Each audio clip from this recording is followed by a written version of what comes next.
it's Emma Holmes from the Launch Queen here, and this little video is going to show you how you take a blog idea, an article idea, and you actually land it onto your WordPress website as a blog. So it might be currently living in your notebook, it might be in your journal, you might have typed it up in a Word document.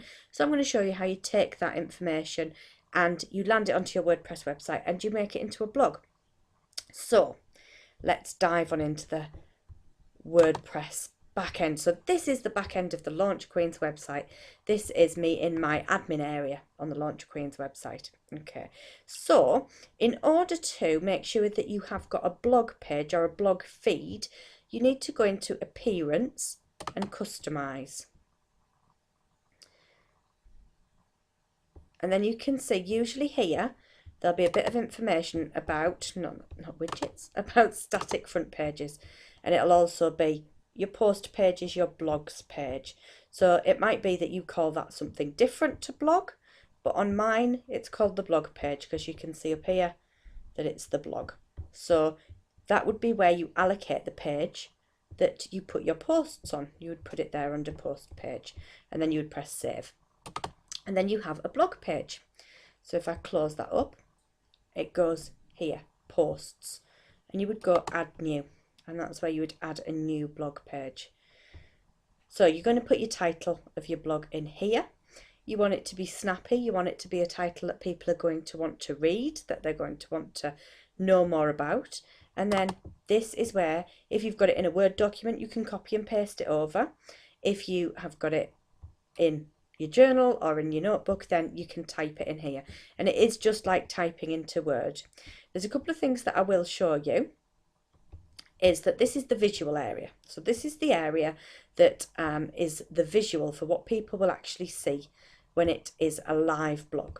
This is the text area. So this is where you can put things like coding, and different themes and different plugins will allow you to do different things here. The one thing that I'll show you how to do is if you want to put headers into your headings into your blog, then you need to do the less than sign. H1 is heading 1, and that would be test blog, and then you would close it off again like that.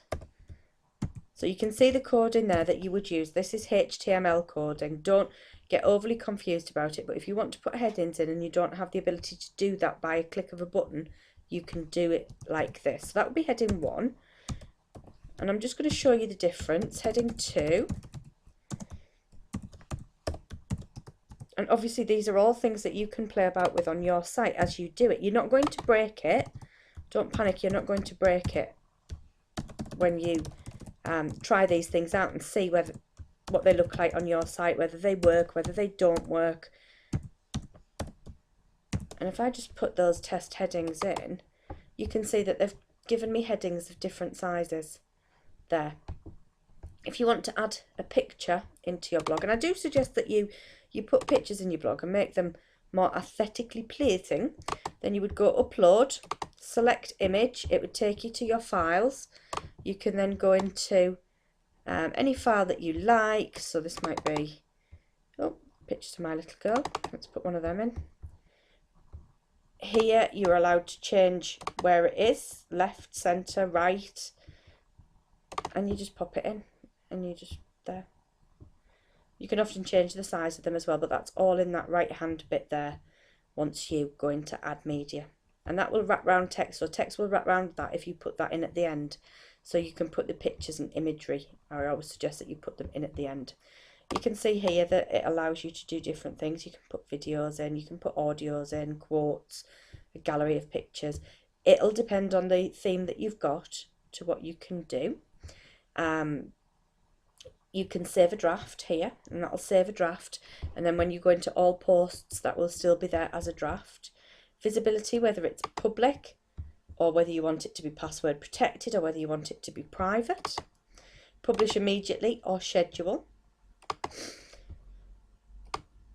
And then you can add categories so people can find their way around your blogs more easily. So if you wanted to add a new category, you would just go add new and you would write in the category there.